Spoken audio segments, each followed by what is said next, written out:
다 하나님의 아들을 믿는 것과 아는 일에 하나가 되어 온전한 사람을 이루어 그리스도의 장성한 분량이 충만한 데까지 이르리니 우리가 이제부터 은혜가 되지 아니하여 사람의 수익수와 반찬의 요리에 가져 공화의 도된 교회를 이루어 유도하지 아니하려 합니다. 오직 사랑 안에서 참된 것을 하여 범사에 그에게까지 자랄지라. 그는 머리니 곧 그리스도라. 그에게서 우리는 하나님을 통하여 도움을 받음으로 연결되고 결합되어 같이 제 분량대로 역사하여 그 몸을 자라게 하며 사랑 안에서 스스로 세우는가. 아멘. 여러분, 기독교의 상징은 뭡니까? 기독교의 상징은 너무나 당연한 걸 질문해서 대답을 해야 될지 민망해서 대답을 안 하시는 것 같은데, 기독교의 상징은 십자가입니다. 그죠? 십자가. 이 십자가는 예수님의 고난과 죽음을, 나 대신에 고난받으시고 죽으셨음을 상징하는 죽음의 상징이기도 합니다. 그런데 이 십자가는 예수님께서 사탄의 권세와 죽음의 권세에서 승리하신 승리의 상징이기도 합니다. 그리고 부활하셔서 승천하신 예수님께서 하늘의 권세를 가지고 한 끝까지 복음을 전하라고 명령하시면서 그 명령을 우리들에게 맡겨주시고 세워주신 공동체가 교회입니다. 주님 그 사명을 감당하기 위해서 교회와 성도들에게 성령의 은사와 능력들을 골고루 나눠주셨다고 말씀하셨어요. 지지난주에 말씀드린 것처럼 마지막 마치 한 성을 정복하고 나서 그 전쟁에서 승리한 다음에 그 성에서 얻은 전리품을 가지고 함께 싸웠던 사람들한테 다 나눠주신 거예요. 나눠주면서 이 성을 잘 지키라고. 이 성을 잘 지켜서 하나 되어서 잘 지키고 나서 이제 그 지킨 그 성을 통해서 다시 하나님의 나라를 이루어가는데 싸우자고 맡긴 것이 교회입니다. 교회마다 영적인 선물을 주셨어요. 교회의 하나됨을 힘써 지켜서 교회가 영적인 능력을 잃어버리지 않고 이 땅에서 하나님 나라를 이뤄가라고 우리들에게 부탁하신 겁니다. 십자가의 승리로 사탄의 권세를 이기시고 영적인 전리품들을 성도들에게 나누어 주시고 이제 이것을 힘써 지켜서 우리에게 맡겨진 사명을 감당하라고 부르시는 곳이 교회예요. 우리가 오늘 본문에서 읽은 본문에서 교회에 나눠주신 선물에 대해서 이렇게 말했습니다. 11절인데 읽어주시면 다시 한번 읽겠습니다. 시작. 그가 어떤 사람은 사도로, 어떤 사람은 선지자로, 어떤 사람은 복음 전하는 자로, 어떤 사람은 목사와 교사로 삼으셨으니 이는 성도를 온전하게 하여 봉사의 일을 하게 하여 그리스도의 몸을 세우려 하십니다. 사도, 선지자, 복음 전하는 자, 목사와 교사, 이런 서로 다른 역할을 각자에게 맡겨주심을 통해서 감당하게 하셔서 성도를 온전하게 회복하게 하고 성도를 온전하게 세우는 것이 교회의 그리스도의 몸된 교회를 든든하게 세워가도록 하신 겁니다. 이것을 조금 더 구체적인 은사를 나누어서 로마서 12장과 고린도전서 12장에 표현을 했는데, 로마서 12장을 한번 보십시오. 제가 읽겠습니다.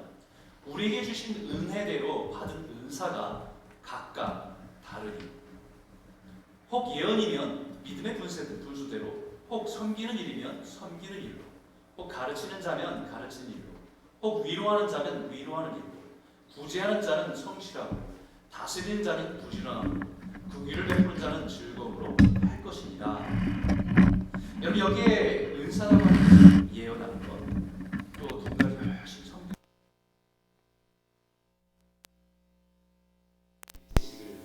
그 진리를, 복음을 가르칠 수 있는 것. 누가 공부한 사람이 있으면 그 사람을 들어주는 것. 또 여러 가지 어려움을 갖고 있는 사람들에게 자신의 것을 아낌없이 나눌 수 있는, 구제할 수 있는 마음과 불쌍히 여길 수 있는 마음조차, 그리고 잘 자기가 리더십을 가지고 어떤 사람들을 잘 이끌어가는 다스림 있는 권위를 가지고 있는 것도 다 하나님께서 각 사람에게 맡겨주신 은사라는 거예요. 이것을 조금 더 구체적으로 고린도전서 12장에 이렇게 말했습니다. 어떤 사람에게는 성령으로 말미암아 지혜의 말씀을, 어떤 사람에게는 같은 성령을 따라 지식의 말씀을, 다른 사람에게는 능력 행함을, 어떤 사람에게는 예언함을, 어떤 사람에게 영을 분별함을, 다른 사람에게는 각종 방언을 말함을, 어떤 사람에게는 방언 통역함을 주시나니 이 모든 일은 같은 한 성령이 행하사 그의 뜻대로 각 사람에게 나누어 주시는 것이니라. 하나님의 말씀을 깨달아서 자신의 삶에서 깨달은 지혜의 말씀을 누군가에게 잘 가르칠 수 있는 것도 은혜입니다. 그것도 은사예요. 자신이 배운 것을 누군가에게 잘 전달할 수 있는 지식의 말씀을 가진 것도 은사입니다. 우리가 상상할 수 없는, 체험하지 못한 그런 능력을 경험하고 행하는 것도 은사입니다. 하나님의 말씀을 가지고 장차 앞으로 하나님의 약속의 일들이, 앞으로 이런 일이 우리 삶 가운데 이런 미래 속에 일어날 것이라고 말씀을 가지고 예언하는 것, 말씀을 가지고 말하는 것도 은사입니다. 우리 안에 일어나는 어떤 모든 것들이 성령이 아니라 다른 영들과 함께 섞여 있어서 그것을 분별해낼 수 있는 것도 은사입니다. 전혀 들어보지 못한 언어로 기도하고 깊이 기도하는 것, 그것도 은사입니다. 자기는 무슨 말인지 알아듣지 못하는 그 말로 막 기도하는 것을 누군가는 듣고 그것을 해석해낼 수 있는 것도 그 사람에게 준 은사입니다. 이것을 각 사람에게 나눠주셨다는 거예요. 똑같은 걸 주시지 않았고 나눠주셨다는 겁니다. 왜냐하면 어떻게 이것을 가지고 행할 것인지 나누어 주신 분의 뜻대로 사용하라고. 내 뜻대로가 아니라 나눠주신 분의 뜻대로 사용하라고 주신 거예요. 이런 로마서, 고린도전서, 이 에베소서에 말하는 은사와 직분이나 이런 것을 말할 때는 늘 이것만 얘기하지 않습니다. 늘 이것을 강조할 때는 무엇 안에서 얘기하냐면 우리가 그리스도의 몸이다, 우리가 서로 그리스도의 몸을 이루고 있는 지체다라고 하는 것에서 이것을 말하고 있다는 것입니다. 반드시 우리가 그리스도의 몸이란 지체 의식 속에서 설명하고 있다는 것이지요. 다양한 은사와 재능 그리고 직분을 통해서 그리스도의 몸인 하나님의 교회를 강건하게 건강하게 세워가라고 나눠주신 하나님의 선물입니다.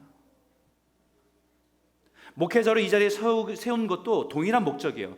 여러분들을 영적으로 건강하게 세워서 하나님의 교회를 건강하게 세우라고, 그 목적에서 내가 부르심을 받은 겁니다. 여러분도 마찬가지로 여러분 각자 가진 은사들도 동일한 목적입니다. 서로를 세우라고. 교회를 건강하게 세워서 뭐 하려고요? 하나님의 맡겨주신 복음을 전하는 일에 교회가 사용하라고. 오늘 이 말씀을 묵상하면서 오늘 이 몇 가지 여러분과 함께 말씀을 묵상한 것을 같이 나누기를 원합니다. 첫 번째 나눈 주제는 이겁니다. 온전한 사람을 이뤄가라고 하는데 온전한 사람을 이뤄가는 것이 과연 무엇인가? 온전한 사람을 이루기 위해서 우리 각자 은사도 주시고 직분도 주시고 우리에게 부르심이 다르다고 하셨는데 과연 온전한 사람을 이뤄가는 것이 무엇인가? 첫 번째로 나누고 싶은 것은요, 온전한 사람을 이뤄가는 것은 영적으로 성장해 가는 것입니다. 오늘 13절에 있는 말씀인데 같이 한번 읽도록 하겠습니다. 시작. 우리가 다 하나님의 아들을 믿는 것과 아는 일에 하나가 되어 온전한 사람을 이루어 그리스도의 장성한 분량이 충만한 데까지 이르리니. 온전한 사람을 이룬다, 온전케 하라, 이런 말은요 카탈티스모스라는 단어인데 이 단어가 의료계에서는 이런 의미로 쓰여졌습니다. 고대 의료계에서는 골절된 뼈를 붙이거나 관절을 제자리에 맞추는 겁니다. 다시 말하면 틀어진 거죠. 깨어진 겁니다. 부서진 겁니다. 그것을 원래의 자리로 회복시켜주는 것이 이게 온전케 하다는 의미예요. 지금 부러지고 깨어지고 틀어진 것을 원래 온전한 상태로 회복시킨다는 의미입니다. 여러분, 우리는 깨어진 세상 속에 살아가고 있는 거예요. 내 자신도 하나님 안에서 보시기에 좋았다라고 하는 그 아름다움만 있는 것이 아니라 내 자신이 마음에 안 들 때도 너무 많아요. 다른 사람을 보면서 열등감에 빠지기도 하고 조금 있으면 우월감에 무엇인가 된 사람처럼 교만하기도 하고, 이게 깨어졌거든요. 또 우리는 그것이 내 자신이 죄로 인해 깨어져 있으니까 다른 사람을 볼 때도 편안하지 않아요. 내가 이 사람들이 나를 받아줄까? 두렵습니다.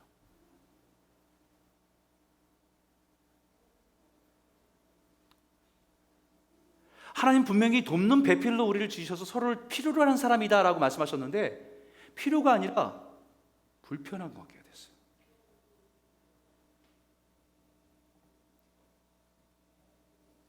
부부조차도 우리는 깨어진 채 살아갑니다. 자기가 갖고 있는 자기의 깨어진 모습 때문에 서로를 불편해하고 서로를 힘들어하는 것이 우리의 모습이에요. 우리는 깨어진 세상 속에 살아갑니다. 이것을 깨어진 것을 평생 예수 믿으면서 우리는 이것을 고쳐가고 원래의 모습을 회복해가는 것이 신앙생활이에요. 그럼 어떻게 온전하게 한다는 것인가?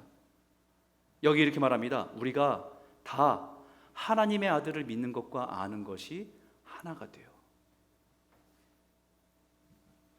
다시 말하면 믿는 것과 아는 것이 일치하게 될 때 우리는 비로소 온전해지는 겁니다. 믿는 것과 아는 것이 일치하지 않는 상태에 있는 것이 여전히 깨어져 있는 상태라는 거예요. 틀어져 있는 것입니다. 아직 온전하게 된 것이 아니라는 겁니다. 믿는 것과 아는 것이 하나가 안 되는 것이 깨어진 상태라는 거지요. 그런데 성경에서는 이 안다라고 하는, 우리가 아는 것, 안다라고 할 때는 두 가지 단어를 썼어요. 하나는 그노시스라는 단어를 썼고 또 하나는 에피그노시스라는 단어를 씁니다. 이 그노시스는 그냥 어떤 배움을 통해서 우리가 내가 맞구나, 그렇구나 라고 깨닫는 거예요. 지식을 통해서, 정보를 통해서 얻는 겁니다. 가르침을 통해서 배울 수 있는 겁니다. 그노시스예요. 근데 에피그노시스는 자기의 삶을 통해서 체험하고 경험하고 확증된 것이 아는 겁니다. 마치 부부가, 이 에피그노시스는 마치 부부가 결혼해서 서로에 대해서 친밀함을 갖고 서로를 깊이 알아가는 과정을 에피그노시스라고 얘기해요. 우리는 캐나다에 살면서 캐나다 총리가 저스틴 트루도라는 것을 알죠. 연설하는 걸 보고 광고하는 걸 보고 TV에서 자주 나오니까 저 사람 총리구나 압니다. 근데 이 사람과 인격적인 관계를 맺은 적이 없어요. 마음과 마음을 나눠본 적이 없습니까? 없습니다. 모르는 거예요. 그렇다고 난 믿는 것과 아는 것이 하나가 된다는 말은 우리의 믿음이 예수가 하나님의 아들임을 믿는 것에서 시작하지만 우리의 삶에서 예수가 하나님의 아들이고 나의 주되심을 우리가 체험하면서 경험하면서 깨달아갈 때 그것이 하나가 되는 거예요.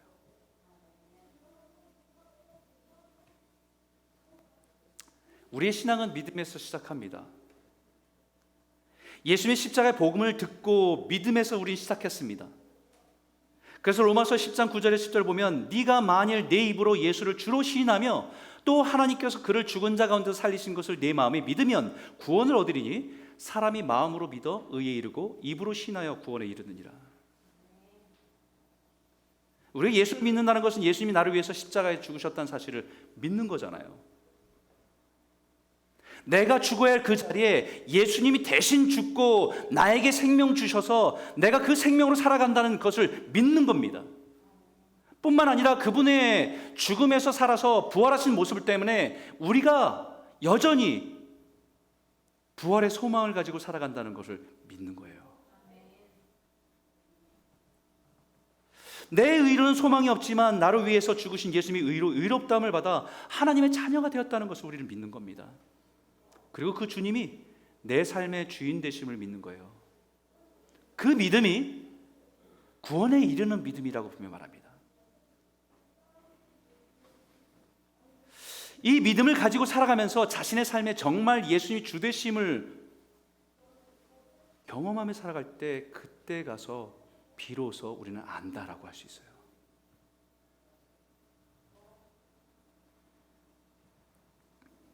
이 믿음을 가지고 살아가면서 인생의 여러 가지 문제와 어려움 속에서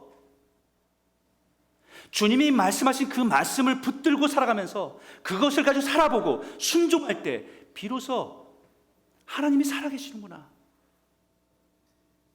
그 하나님이 나와 동행하시는구나, 그 하나님이 나를 보호하고 계시는구나라는 것을 알 때 비로소 아는 겁니다.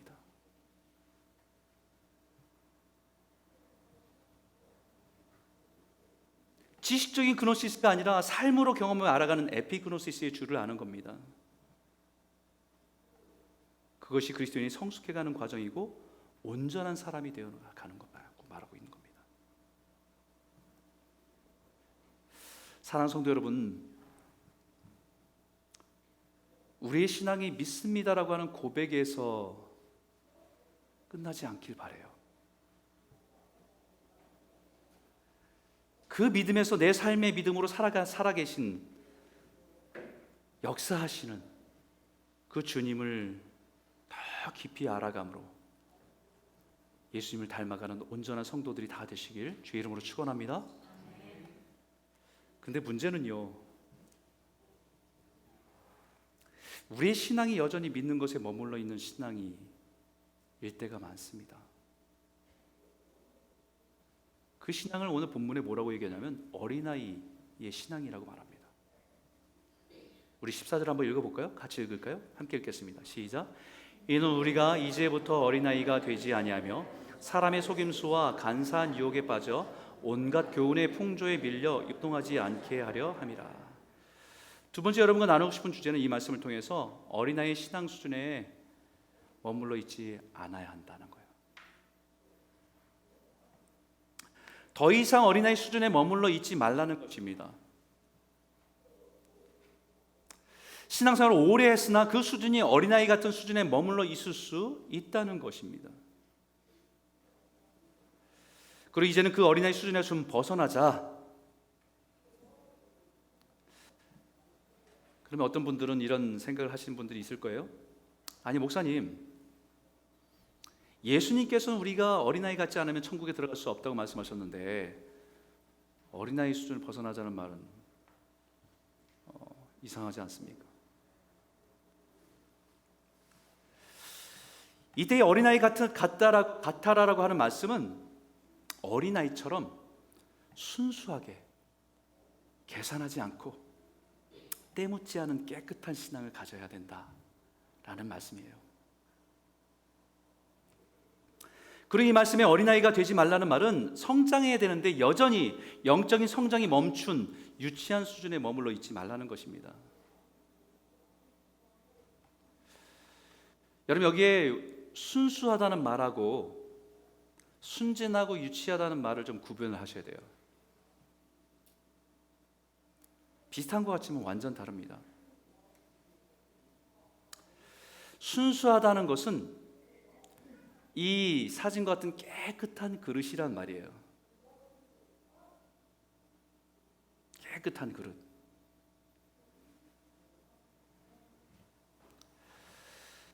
어린아이일수록 순수하지요. 때묻지 않았습니다. 그 장난으로 아이들한테 이렇게 농담 삼아 거짓말을 해도 아이들이 그냥 그것을 믿잖아요. 순수하기 때문에. 근데 모든 아이들이 다 순수하지는 않습니다. 가끔 아이들을 보면서 아이들 같지 않은 애들이 있어요. 어떤 아이들 보면서 여러분, 얘가 애 같지가 않네? 이런 생각이 들 때가 있습니까? 애가 가져서는 안 되는 어른들이 갖고 있는 생각을 갖고 있으면 우리는 깜짝 놀랍니다. 얘가 애 같지가 않네?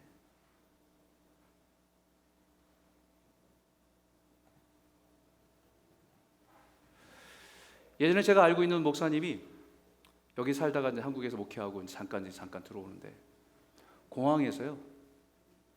이렇게 들어오면은 이게 보더를 통과하고 거기 왜 왔냐 이렇게 그걸 다 통과해야 되잖아요. 이민 과정을 다 처리해야 되는데 거기에서 이제 줄을 섰대요. 줄을 섰는데 아마 유학생 애들도 있고 뭐 여기 한국 애들이 있었나 봐요. 근데 그 앞에 여자애하고 남자애 이렇게 초등학생으로 보이는 애들이 둘이 서 있었어요. 근데 참 귀엽다라고 생각하고 이제 참 이렇게 쳐다보고 있었는데 그 아이들이 대화하는 걸 보고 소름이 끼쳤다는 거 하는 얘기가 있습니다. 애들이 어떤 얘기를 했냐면 부자 되는 얘기를 막 하는 거예요. 뭐 빌 게이츠 얘기하고 뭐 이런 뭐 스티브 잡스 얘기하고 막 이런 거예요. 그랬더니 한 여자애 꼬마 여자애가 하는 얘기가 나는 부자 되는 거 어떻게 하면 부자 되는지 안다? 이렇게 얘기하는 거예요. 그 쫑긋 귀를 세워서 이렇게 들으려고 했대요. 그랬더니 그 여자애가 하는 얘기가 결혼하고 이혼하고 결혼하고 이혼하면 돼.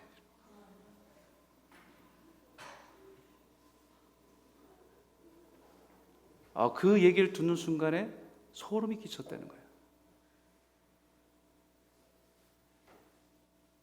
아이라고 다 순수한 거 아니에요. 그 그릇에 뭐가 들어있냐요.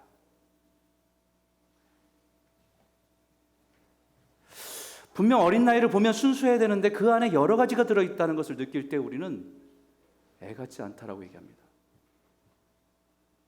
어른들이나 세상에 때 묻은 어른들이나 할 생각을 하고 있고 세상의 때가 이미 많이 묻어있는 어린아이를 볼 때 우리는 애들 같지 않다고 생각해요. 순수하다고 생각하지 않습니다.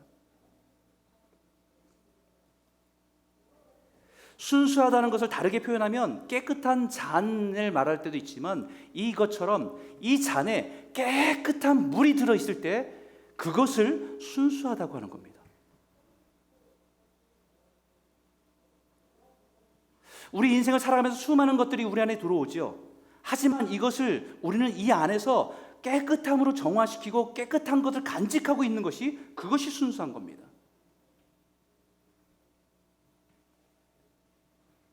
나이가 들어도 세상 여러 가지 경험을 하고 살아가도 그 사람의 중심에 깨끗함을 가지고 유지한다고 한다면 그 사람을 우리는 순수하다고 말할 수 있습니다. 예수님께서 말씀하신 어린아이와 같지 않으면이라고 말하는 말씀은 바로 나이가 어린아이들을 말하는 것이 아니라 나이가 들어도 거친 세상에 살아가도 그 중심에 하나님을 향한 깨끗한 마음과 믿음을 가지고 있는 사람이 주님이 보실 때 순수하다는 거예요.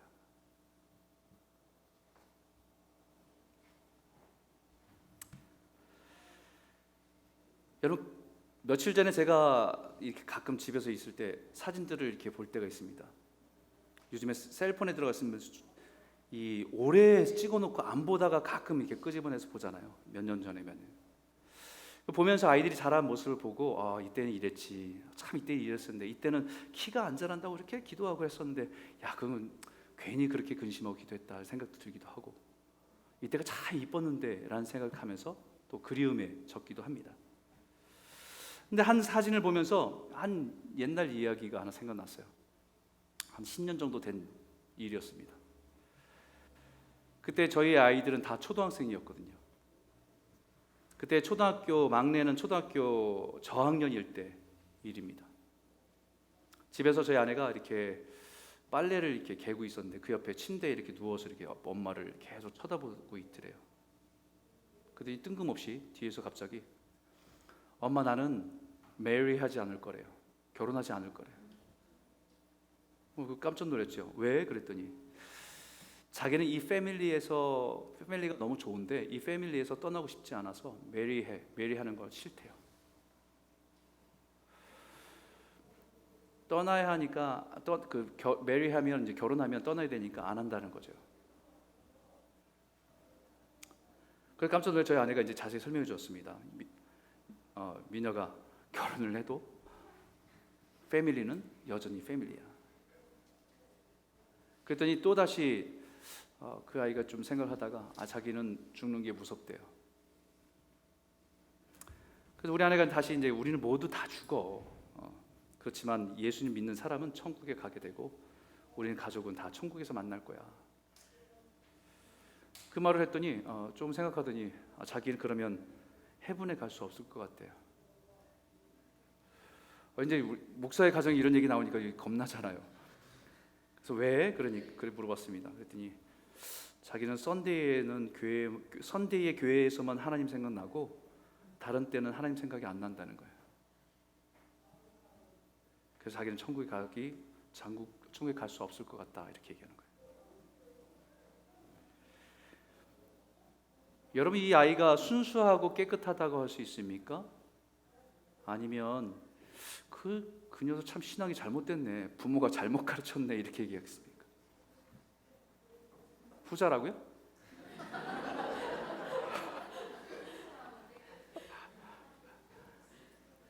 그때 그 아이의 지적인 수준에서는 이해하고 생각하는 고민이 있었기 때문에 그렇게 고민하는 거죠. 어린아이 같으니까 참 순수하다고 말할 수 있을 겁니다. 근데 만약에 지금 10년이 지난 지금 대학생이 됐는데 엄마 나 메리 하지 않을 거야 이러면, 패밀리가 좋은데 메리 하면 떠나야 되니까 안 할 거야 이러면 부모에게 마냥 순수하다고 생각하겠습니까? 아니면 그때부터 부모는 큰 근심에 쌓이겠습니까? 제발 좀 독립해서 나가 살았으면 좋겠어요.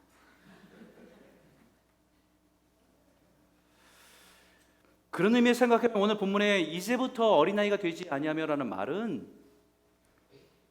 처음에 예수를 믿을 때는 참 우리가 순수했는데요,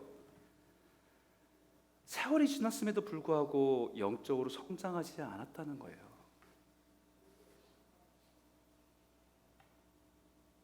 그렇게 어린아이처럼 순수하게 예수를 주로 고백하면서 믿음으로 시작했는데 영적으로 성장하지 않은 우리들의 모습이 있다는 겁니다. 그리고 영적으로 성장하지 않은 이유 한 가지를 분명히 말하는데요, 이렇게 말합니다. 사람의 속임수와 간사한 유혹에 빠져 온갖 교훈의 풍조에 밀려 요동하지 않게 하려 함이라. 예수를 순수하게 믿기로 한 그 시작한 깨끗한 그릇인데 그 안에 너무 다른 것들이 들어가 있어요. 예수님의 말씀은 없고요, 다른 게 가득 차버렸어요. 세상의 생각들로, 세상의 가치관들로 가득 차버렸습니다. 내 욕망을 만족시킬 만한 것들로 가득 채워버렸습니다. 자기가 살아오면서 가지고 있는 고집과 생각으로 가득 차버렸습니다. 그러니까 영적으로 성장하지 않는 거예요. 그 영적 성장이 멈춘 성도를 바라보면서 히브리서 이렇게 말합니다. 때가 오래되었으므로 너희가 마땅히 선생이 되었을 터인데 너희가 다시 하나님의 말씀의 초보에 대하여 누구에게서 가르침을 받아야 할 처지니 단단한 음식은 못 먹고 젖이나 먹어야 할 자가 되었도다. 예수를 믿어서 본 어게인에서 예수 안에서 다시 태어난 아기가 되었다면 이제 그 부모님의 품 안에서 자라고 아이가 되고 성장하고 청소년으로, 청년으로, 장년으로 성장해야 되는데 성장의 아이에서 멈춰버렸어요. 그 이유가 무엇이냐면 먹는 것 때문입니다. 어린아이를 키우는 부모님들이 자녀들의 아이들의 성장을 위해서 가장 많이 신경 쓰는 것이 바로 음식이지요. 균형 있는 영양 공급이 이루어져야 건강하게 성장할 수 있기 때문입니다. 균형 있는 영양 공급이 이루어지지 않으면 영양실조가 일어나고 다른 병들이 발생하는 거죠. 그래서 아이들한테 늘 신경 쓰는 게 편식이에요. 입에 단 것만 먹지 말라고.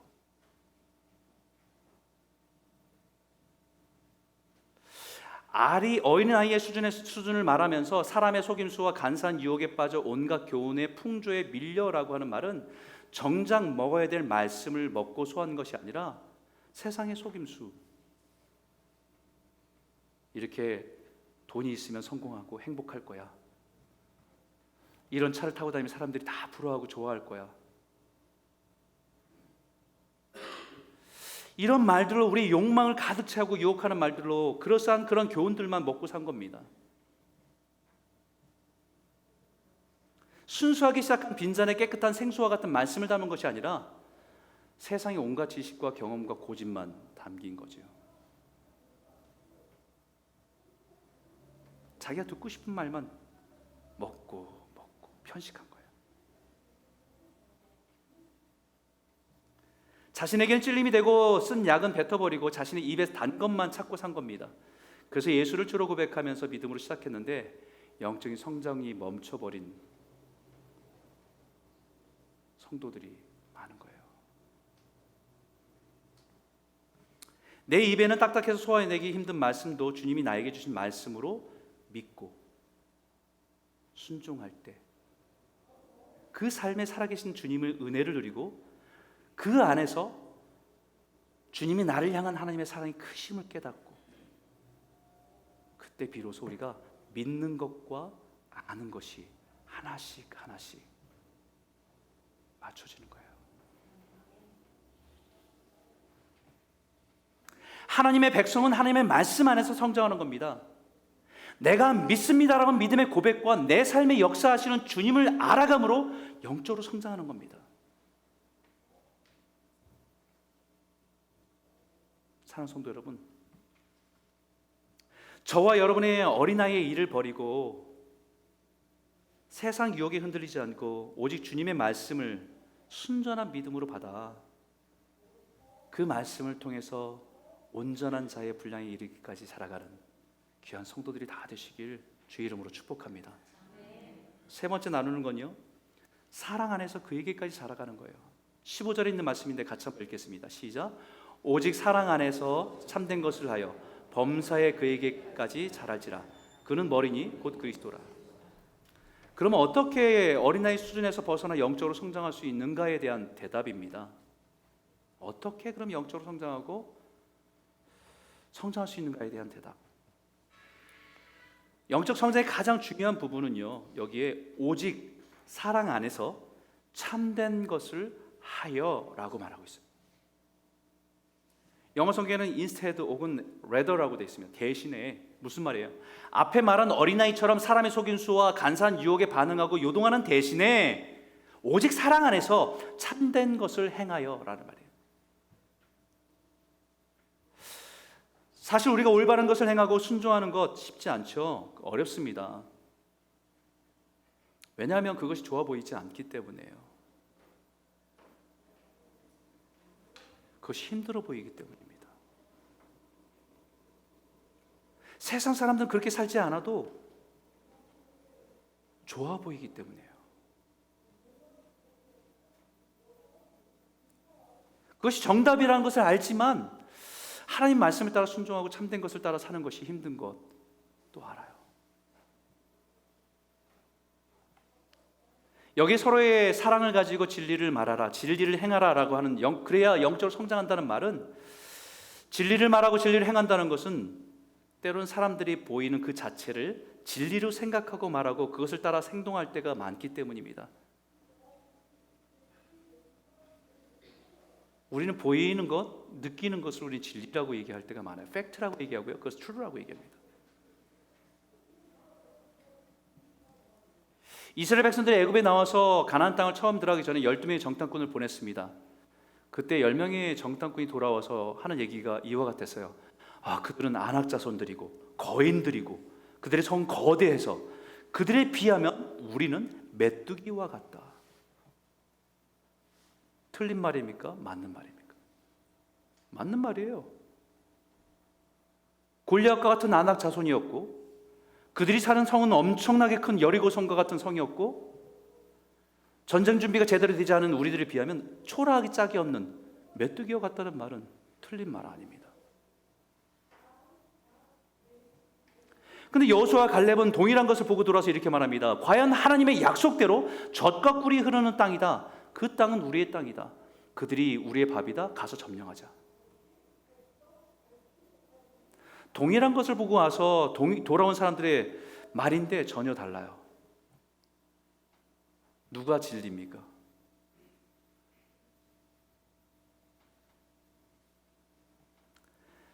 True, 진리는 상황을 말하는 것이 아니에요. 진리는 내 눈에 보이는 대로 내 경험을 말하는 것이 아닙니다.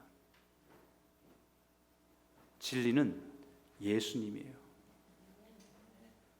예수님께 분명히 내가 길이요 진리요 생명이라고 말씀하셨어요. 진리는 예수님을 통해서 보는 것이 진리입니다. 예수 안에서 바라보는 것이 진리입니다. 그래서 우리 오스왈드 챔버스 목사님의 묵상집에서 이렇게 말했어요. 진리는 주님을 내 삶에 모시고 그분을 통해서 보는 것이 진리입니다.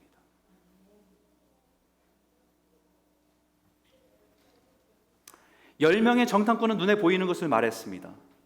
그리고 자기가 가지고 있는 가치 판단의 기준을 통해서 판단하고 말한 것입니다. 근데 그것은 진리가 아니었어요. 그러나 두 명 여호수아와 갈렙은 눈에 보이는 것을 보았지만 그것을 통해서 무엇을 통해서 봤냐면 하나님의 약속이라고 하는 것을 통해서 그것을 보면서 말했습니다.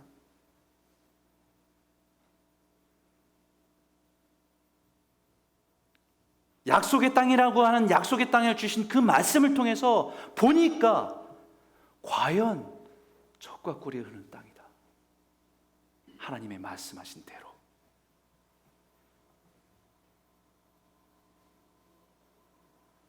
오직 사랑 안에 참된 것을 하여라고 말합니다. 오직 사랑 안에 순종하는 것이죠. 여러분, 이 말씀에서 강조하는 것은 어떤 것을 해야 된다라고 하는 것을 강조하는 게 아니에요. 이 말씀에 강조하는 것은 사랑 안에 있어라는 거예요.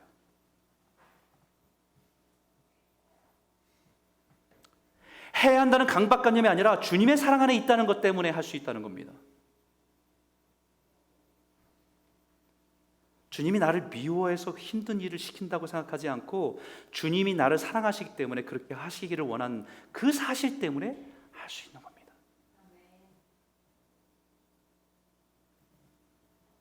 여러분, 종교적인 의무와 책임으로 여겨지고 그것이 우리가 그렇게 해서 모든 것을 한다고 한다면 영적으로 자라지 않아요.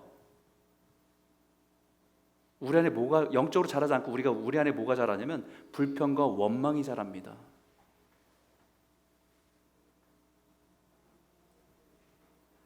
그러나 예수님의 사랑 안에서 나를 사랑하시는 하나님의 그 사랑 안에서 내가 반응하고 순종하고 그것에 한 걸음 더 나아가는 거라고 한다면 그것은 영적으로 성장하는 거예요. 왜? 우리는 사랑 안에서 살아가기 때문에.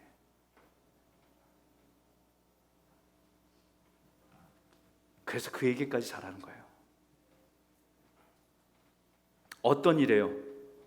범사에, 모든 일에, 모든 순간에 관계, 일, 재정, 건강, 자녀, 미래, 그 어떤 일에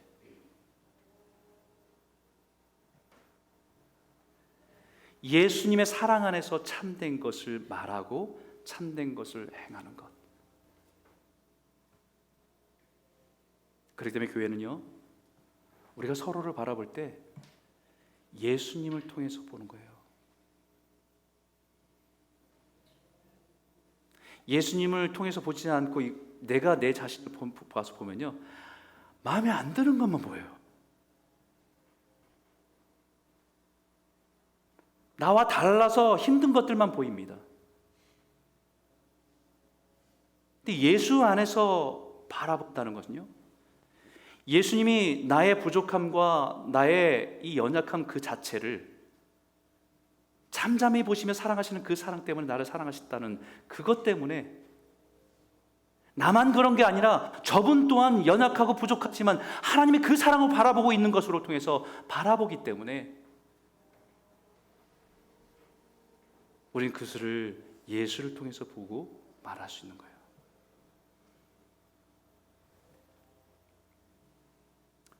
자꾸 실수하고 부족함이 보이는 아내와 남편을 바라보면서 당신은 내 평생에 내 도움이 안 돼. 그 진리 아닙니다. 도움이 안 될 수는 있겠죠. 근데 진리는 아닙니다. 아무리 무능한 남편, 아내라 할지라도 당신은 나의 연약함을 돕기 위한 배필임으로 보고 인정하고 말하는 것이 진리예요. 그 진리를 따라 말하고 행동하는 것이 서로를 성장하게 하는 겁니다. 성도의 관계도 마찬가지. 서로를 향해서 세상의 기준으로 판단하지 않고 예수님을 통해서 보는 훈련을 하라고, 예수님을 통해서 보는 훈련을 하라고 우리를 부르셔서 함께 있게 한 것이 교회예요. 잊지 마십시오.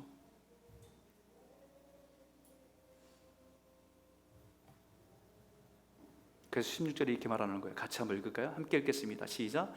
그에게서 온몸이 각 마디를 통하여 도움을 받음으로 연결되어 결합되어 각 지체의 분량대로 역사하여 그 몸을 자라게 하며 사랑 안에서 스스로 세우느니라. 우리가 서로 도움을 받아서 연결되는 존재들이에요. 똑같지 않아요.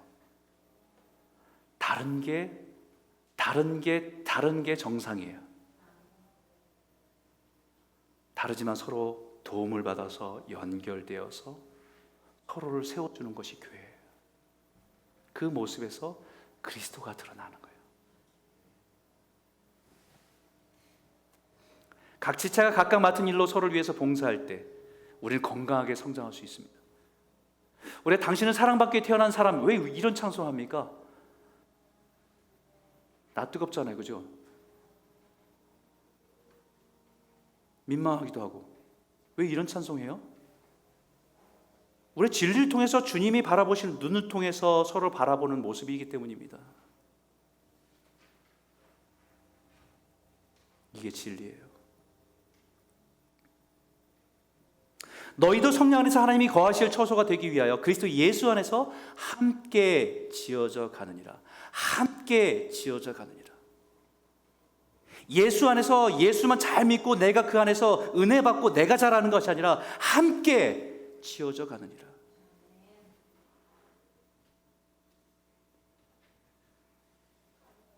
이 진리를 따라서 사랑 안에서 말하고 사랑 안에서 순종하고 사랑 안에서 섬길 때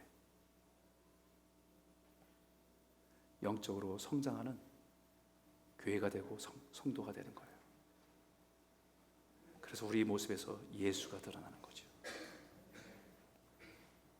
전 우리 교회 성도님들이 각자의 주신 다 은사와 재능을 통해서 서로 도움을 받고 연결되어서 아름다운 그리스도의 몸을 드러내는 귀한 교회 되기를 주의 이름으로 축원합니다. 우리 한번 같이 한번 기도하죠.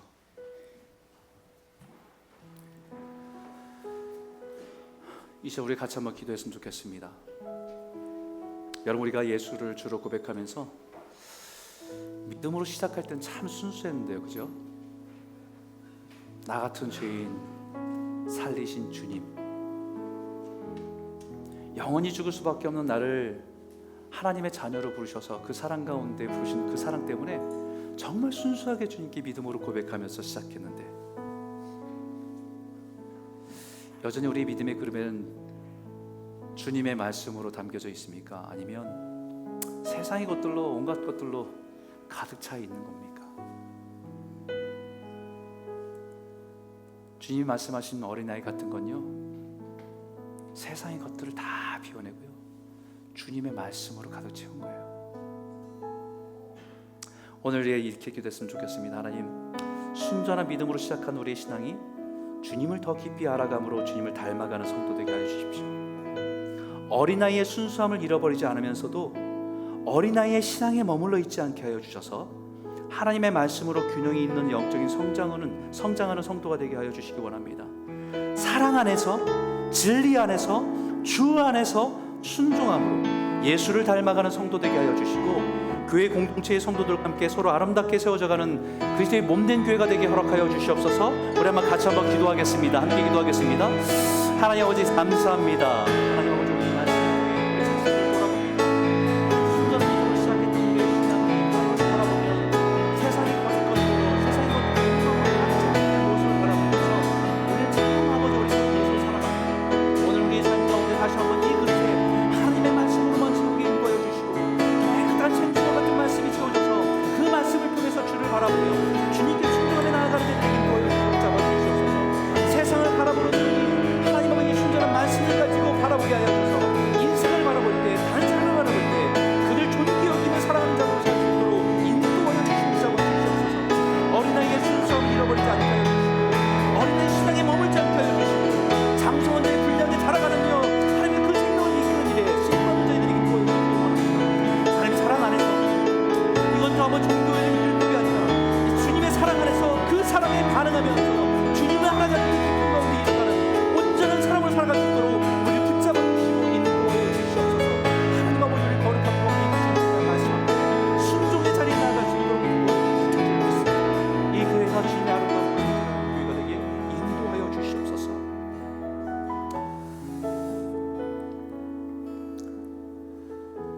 하나님 아버지 감사합니다.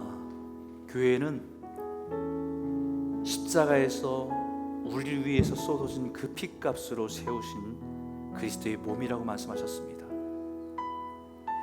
우린 주님이 나를 위해서 죽으시고 나를 사랑하신다는 것 때문에 어린아이처럼 기뻐서 주님께 믿음으로 고백하며 시작한 우리의 신앙, 참 순전한 모습으로 시작했지만 세상의 속임과 가치관과 욕망으로 가득 찬 우리들의 모습이 있다고 한다면 오늘 그것을 다 비워내고 오직 순전한 주님의 말씀으로만 담을 수 있는 하나님의 성도가 되게 하여 주시옵소서. 어린아이의 그런 순수함을 잃어버리지 않고, 그렇지만 우리 어린아이의 수준에 머물러 있지 않게 하셔서 우리가 날마다 하나님 말씀 앞에서 균형 있게 성장하는 하나님의 성도 되게 하여 주시고, 내가 믿는 것과 내 삶 가운데 경험되어지고 체험하는 주님이 어떤 분이신지를 알아가는 것이 일치하여 건강한 성도로 살아갈 수 있도록 인도하여 주시옵소서. 주님, 예수를 믿는다는 것이 율법이 아닙니다. 종교 생활이 아닙니다. 해야 된다는 규정이 아닙니다. 주님의 사랑 안에서 우리가 주님의 마음을 알고 그 안에 순종할 때 주님을 알아가는 그 기쁨 가운데 살아가는 것인 것을 깨달아 예수를 닮아가는 저희들 될 수 있도록 인도하여 주시옵소서. 우리는 깨어진 채 살아가는 존재들입니다. 내 자신도 사랑하지 못해서, 내 자신도 만족하지 못해서 갈등하며 살아가는 존재입니다. 내 가까이 있는 가족들도, 내 가까이 있는 성도들도 내 기준에 달라서 그들을 품을 수 없는 그런 깨어진 상태로 살아간 존재들입니다. 우리의 눈으로 바라보지 않게 하여 주시고 주님의 십자가의 은혜로 바라보게 하심을 통해서 나를 잠잠히 바라보시며 기뻐하신 그 사랑 앞에, 내 모습 그대로 사랑하신 그 사랑 앞에 믿음으로 반응하게 하여 주시고, 나뿐만 아니라 모든 사람들을 바라보신 하나님의 사랑 안에 그들을 바라보며 용납하며 용서하며 더 깊이 살아가는 자리에 나아갈 수 있도록 우리를 인도하여 주시옵소서. 예수님 이름으로 감사하며 기도드렸습니다. 아멘.